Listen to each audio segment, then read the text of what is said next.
에릭 위안 CEO의 연설 중에 Wait, you left out a key audience 라고 하면서 갑자기 본인을 복제한 AI 아바타가 등장하거든요.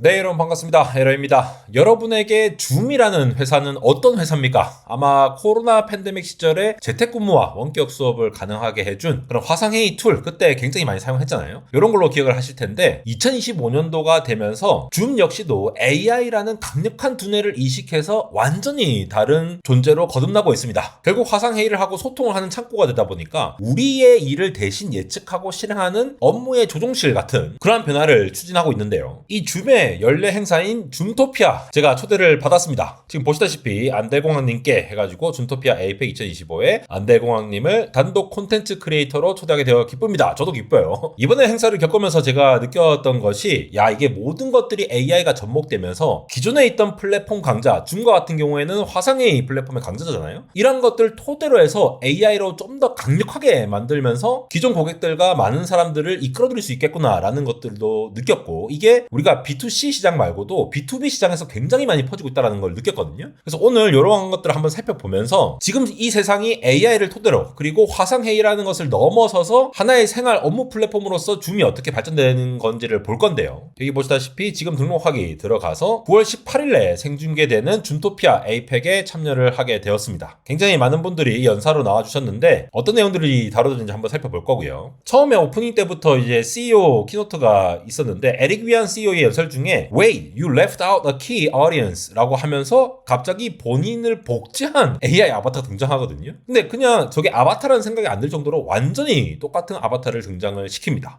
에릭 위안 CEO가 연설을 하는 도중에 그 모습을 완벽하게 구현하면서 나는 AI 아바타입니다 하면서 얘기를 하는데, 이게 단순히 녹화하는 영상이 아니라 줌 클립스용 AI 컴패니언을 사용해서 만든 AI 생성 아바타라고 하거든요. 그래서 이제 이게 단순히 딥페이크를 넘어가지고 특정 인물의 데이터, 그러니까 목소리라든가 표정이라든가 뭐 말투 같은 거 이런 것들을 학습해서 실시간으로 상호작용이 가능하다라는 거를 보여준다는 거죠. 이 디지털 휴먼이라는 거의 초기 단계라고 보시면 될 것 같은데, 이제 드디어 쓸만한 건데 요게 화상회의 쪽으로 들어와서 우리가 체험을 해볼 수 있겠다. 이게 단순히 쇼라고 느껴질 수도 있는데, 이 키노트 오프닝 때부터 줌이 AI 기능을 이렇게 선보인 것이 사람을 대신하는 존재 로서의 AI를 강조를 하는 것으로 보입니다. 그러니까 줌이 정말 잘 만들어지면은 이렇게 될 거야. 너를 대신해서 너의 아바타가 이렇게 회의를 할 수 있도록. 그럼 누워서도 이렇게 물론 누워서 일하면 능률은 안 오르겠지만 어쨌든 그런 상황들이 보일 수 있을 거잖아요. 줌이 지향하는 바가 어떤 건지를 좀 파악할 수 있는 첫 오프닝이었습니다. 그래서 줌토피아 에이펙 2025에서 발표된 AI 업무 혁명의 핵심들을 지금부터 한번 파헤쳐봤는데 굉장히 많은 내용들이 담겨 있거든요. 다시 보기로도 볼 수 있을 수 있는데, 자, 그래도 여러분들이 좀 파악을 하기 쉽도록 잘 카테고라이즈 해가지고 말씀을 드리도록 하겠습니다. 자, 첫 번째는 이번 발표의 핵심이라고 볼 수 있는데 바로 AI 컴패니언 3.0이라고 부르는 에이전틱 AI가 무엇이고 우리 삶을 어떻게 바꿀 것인지를 심층 분석할 수 있는 내용이었습니다. 이게 에이전틱 AI와 AI 챗봇의 결정적인 차이점을 생각을 해봐야 되는데, AI 챗봇 같은 경우 우리가 뭐 LLM 같은 거 쓰면은 사용자가 명령을 내리면은 그 명령에만 답하는 그냥 수동적인 응답 기계인 거죠. 그러니까 묻는 말에 대답만 하는 거예요. 그러니까 우리가 질문을 잘 해야지만이 좋은 답을 얻을 수 있으니까 뭐 프롬프트 엔지니어링이니 뭐 이런 말도 많이 나왔잖아요. 근데 여기서 에이전틱 AI라고 하는 거는 한 단계 더 나아가서 사용자가 만약에 이 에이전틱 AI 보고 회의 끝나고 보고서 써줘 이런 최종 목표만 일단 던져주면은 AI가 알아서 계획을 세우고 리즈닝을 하는 거죠. 그런 다음에 필요한 앱을 실행을 하는 거죠. Take actions. 보고서 쓰려면 어떤 앱을 써야 될까? 음성을 텍스트로 바꾸고 텍스트로 요약을 해가지고 뭐 어떻게 앱을 써야겠다 이렇게 자기가 알아서 생각한다는 거죠. 그런 다음에 과거 정보를 기억해서 메모리, 그런 다음에 결과물을 만들어내는 전반적으로 목표를 하나 세워주면 나머지는 알아서 자기가 능동적으로 수행할 수 있는 에이전트라고 볼 수가 있겠죠. 그래서 결국 이 일을 어떻게 대신해 주냐라고 보면은 이 데모 장면을 한번 보시면 재밌는데, 첫 번째로는 일단 이 멀티 플랫폼 정보 통합이라는 부분이 있습니다. 이 데모 장면을 보시면요, 슬랙이라는 채널에서 AI가 이틀치의 대화를 요약한 다음에 그 내용을 기반으로 후속 미팅을 바로 예약을 하고요, 동시에 잡힌 구글 미트 회의에는 AI를 대리 참석시킵니다. 그러니까 동시에 회의를 참석을 할 수도 있다는 거죠. 그리고 세 번째는 줌 회의가 끝나고 나서 웹 브라우저에서 AI를 실행시키니까 슬랙, 구글 밋, 줌 이 기존 문서에 흩어져 있던 모든 정보를 AI가 알아서 취합해서 하나의 보고서 초안을 완성하는 장면을 보여주거든요. 그냥 AI가 각각을 행하는 게 중요한 게 아니라 이 줌이라는 플랫폼 하에서 이 모든 것들을 통합적으로 할 수 있다라는 거. AI가 이 개방형 생태계를 지향을 하고 있거든요. 오픈 에코시스템을 지향하고 있는데 줌 내부에 갇히는 것이 아니라 사실 어떻게 보면 구글 미트도 경쟁자이면서 협력자인 거죠. 그러니까 다른 회사의 API를 자유롭게 데이터를 주고받으면서 오케스트레이션을 하는 거죠. 또 다른 데모 장면은 이 꽉 찬 캘린더가 있는데 여기서 보면은 자, free up my time. 그러니까 내 시간 좀 확보해줘 라고 요청을 하니까 AI가 과거 회의록이나 안건을 분석해가지고 이 회의는 팀장님이 굳이 참석하지 않아도 될 것 같은데요? 나중에 요약본으로 보시죠 라고 하면서 알아서 제안하는 장면이 있다는 거죠. 이번 줌토피아 에이펙에서 우리나라 기업분들도 발표를 했거든요. 바로 대한항공과 LG입니다. 대한항공에서는 이 줌 서비스를 도입해서 어떠한 개선점을 얻었느냐 좀 되게 와닿았는데요. 원래는 옛날에 전화 서비스 환경 자체가 온프레미스, 그러니까 이제 서버를 구축해갖고 자체적으로 이렇게 운영을 하고 있었는데, 이 줌 클라우드 IPT라고 하는 거, 이 줌 클라우드 IPT 서비스를 도입하면서 이 클라우드 환경으로 이제 전환을 한 거죠.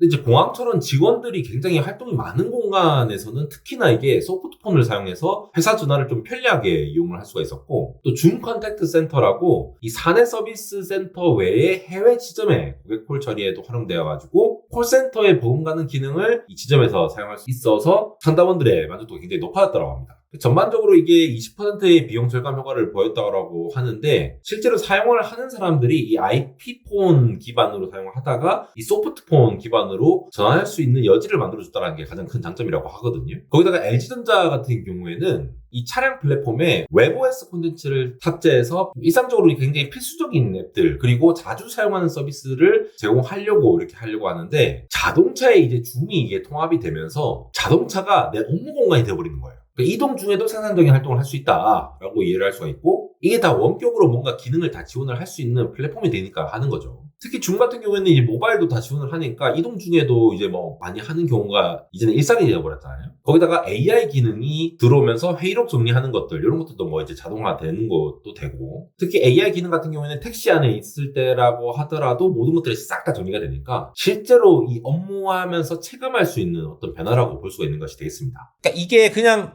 편하네라는 느낌이 아니라 우리가 업무를 할 때 생산성이라는 개념을 완전히 바꾼다라고 볼 수 있습니다. 더 이상 개인이 열심히 해서 막 일을 아껴가지고 뭐 똑똑한 사람은 일을 빨리 끝내는 이런 개념이 아니라 AI에게 내 시간 관리를 위임을 한 다음에 가장 중요한 일에만 집중하는 시대가, 즉 선택과 집중을 자동화할 수 있는 이런 시대가 시작되었다고 볼 수 있다는 거죠. 거기다가 핵심 AI 기능이 유료 라이선스에 추가 비용 없이 포함된다는 게 이번에 굉장히 홍보 포인트였습니다. 지금 다양한 빅테크들의 어떤 서비스라든가 이런 것들이 추가 비용의 부담이 있는데, 줌의 이런 무료 선언이라고 하는 것이 어떤 비용 장벽을 허물어가지고 줌을 이미 사용하는 사람들이 굉장히 많잖아요. 근데 AI 기능이 강력하지 않으면은 다른 쪽으로 서비스를 왔다 갔다 할 수도 있을 텐데, 워낙 줌 플랫폼이 강력한데 여기서 AI까지 다 잘해버리니까 이 락인으로 이 생태계에 묶어놓으려는 매우 공격적인 전략이라고 볼 수가 있습니다. 일단 줌의 AI에 익숙해지면 다른 플랫폼으로 일부러 넘어가서 뭔가를 하기가 불편하잖아요. 그러니까 이게 화상회의를 그냥 넘어서서 업무용과 관련된 OS가 되려는 야심이 돋보이는 부분이라고 볼 수가 있겠죠. 거기다가 2021년 구글이 처음으로 프로젝트 스타라인이라고 하는 이름으로 구글 빔이라는 거를 공개를 했거든요. 제가 올해 구글 I.O. 갔다 왔을 때도 구글 빔을 직접 경험해봤는데 이게 사람이 얼굴이 그냥 떠 있어요. 너무 신기해요. 이 문제의식이 이거죠. 왜 화상회의가 항상 이제 평면적으로 그냥 이렇게 영상 뜨듯이 떠야 되느냐가 아니라 진짜 3D 차원의 어떤 인터랙션이 가능할 수 있는 매직 윈도우를 사용해가지고, 이 구글 빔이라는 게 결국은 웹캠이나 그냥 모니터 단순히 그렇게 보는 게 아니라 사용자가 앉아있는 부스 형태의 장비에서 여러 개의 고해상도 카메라와 3D 뎁스 센서가 있어가지고 이거를 그대로 구현해내거든요. 저도 실제로 해보니까 진짜 신기했거든요. 그러니까 이러한 센서들이 사용자의 모습을 실시간으로 3D 모델링을 한 다음에 라이트 필드 디스플레이라는 특수화면에 이제 투사를 하게 되면은 우리가 이 사람을 실질적으로 인지를 하면서 멀리 있는 사람도 바로 앞에 있는 것처럼, 홀로그램처럼, 근데 훨씬 더 정교하게 사람이 진짜 앞에 있는 것처럼 경험을 할 수 있다는 겁니다. 이 라이트 필드 디스플레이라는 거는 이 빛의 방향까지 기록하는 기술이거든요. 이 본 사람 위치에 따라서 화면 속의 이미지가 미세하게 약간 다르게 보일 수 있잖아요. 그래서 이 기술 덕분에 상대방이 진짜로 내 눈앞에 있는 것처럼 입체적으로 보인다라는 거죠. 이게 참 재밌는 게 어떻게 보면 저는 구글과 줌은 엄청난 경쟁자다라고 생각을 했는데 줌과 구글 빔이 만났다라는 거는 이 상대방이 마치 같은 방에 있는 것처럼 느껴지는 경험을 해주고 싶다라는 관점에서 화질 개선이 아닙니다. 이거는 제스처라든가 표정이라든가 이런 것들 이게 화질을 개선했다라는 문제가 아니라 구글의 연구에 따르면은 이 기술을 사용했을 때 뭐 제스처라든가 표정 같은 어떤 비언어적인 그런 소통을 50% 더 많이 사용하게 되고 시각적 집중도도 15%더 높아졌다고 합니다. 그러니까 미세한 표정 변화라든가 뭐 어색한 침묵이라든가 뭐 이런 것들 있잖아요. 이게 온라인에서는 느끼지 못했던 그 공기를 다시 되살릴 수 있는 기술이라고 볼 수가 있는 거죠. 이게 중요한 비즈니스 협상이라든가 원격 진료라든가 심리 상담 같은 교감이 필요한 영역에서 게임 체인저가 될 수 있다는 거죠. 이것도 지금 이제 부스 형태로 돼 있지만 점차 발전되면서 소형화가 되고 있으니까 이 줌이 이런 기술들을 플랫폼에 통합한다라는 게 언젠가는 이게 우리 모니터에 직접 박히지 않을까 이렇게 예상할 수 있는 부분들이 있겠죠. 이렇게 AI하고 관련된 구글 빔과 같은 기술들 혹은 AI 기반 플랫폼 줌이 OS가 되겠다 이런 야심뿐만 아니라 실질적으로 유니콘 기업이 탄생할 수 있다는 것에 대해서 얘기가 나온 것도 있습니다. 유연한 인재와 AI가 있어야지 된다는 얘기인데 업워크 CEO의 헤이든 브라운이 이 레고 마스터를 비유를 했는데요. 최고의 인재는 우리 회사 안에만 있는 게 아니라 전 세계에 흩어져 있는 450만 개의 레고 블록과 같다라고 얘기를 합니다. 또 오믹 AI 사례를 집중 조명하면서 또 뭐 어떤 얘기를 했느냐, 이 창업자의 어머니가 유전적인 문제로 잘못된 항암 치료를 받고 사망한 비극이 있었다고 해요. 그러면서 신약 개발이라는 게 거대 자본 산업에서 소수의 핵심 인력과 전 세계 업워크 전문가, 유연한 인재들, 그리고 수백 개의 AI 에이전트의 조합으로 도전을 할 수가 있다는 거죠. 이 최신 트렌드와 관련해서 긱 이코노미 2.0이라고 들어보셨습니까? 이 코로나 이후에 확산된 원격 근무하고 긱 이코노미가 AI하고 결합을 하면서 새로운 단계로 진화를 하고 있는 건데, 이 전 세계 인재와 AI를 활용할 수가 있다면 더 이상 거대 조직과 비싼 사무실이 없어도 1인 기업이 유니콘이 될 수 있다라는 게 이 줌 플랫폼으로서 가능하다, 뭐 이런 거를 주장을 한다는 거죠. 더군다나 이제 AI 혁명이 되면서 마지막으로 카테고라이즈 한 것이 바로 이 창업자들 간의 대담 속에서 제가 확인할 수 있었는데요. A16Z의 창업자인 마크 앤드리슨 아시죠? 이 마크 앤드리슨과의 대담을 통해서 줌의 비전을 넘어서 AI 시대 전체를 한번 조망을 해본 내용이 굉장히 인사이트 있게 전달되었습니다. 마크 앤드리슨의 핵심 메시지는 인터넷이 모든 산업에 영향을 미치기까지 15에서 20년이 걸렸는데 AI는 바로 지금 거의 모든 분야에 즉각적 영향을 미치고 있다라고 얘기하면서 파급 속도가 비교가 안 될 정도로 빠르다라고 얘기를 하고 있거든요. 그러니까 우리가 제너럴 퍼포스 테크놀로지라고 전기기관이라든가 전기, 인터넷 같은 것들은 그냥 그 기술만 독보적으로 뭔가 하나의 산업군을 만드는 게 아니라 전체 산업에 다 영향을 주잖아요. 인터넷이 등장하고 나서 인터넷 사이트 없는 기업이 있습니까? 거의 없죠. 그러니까 이런 것처럼 AI도 그 어떤 것들보다도 전체 산업에 파급력을 지금 미치고 있다라고 판단을 하고 있다는 거죠.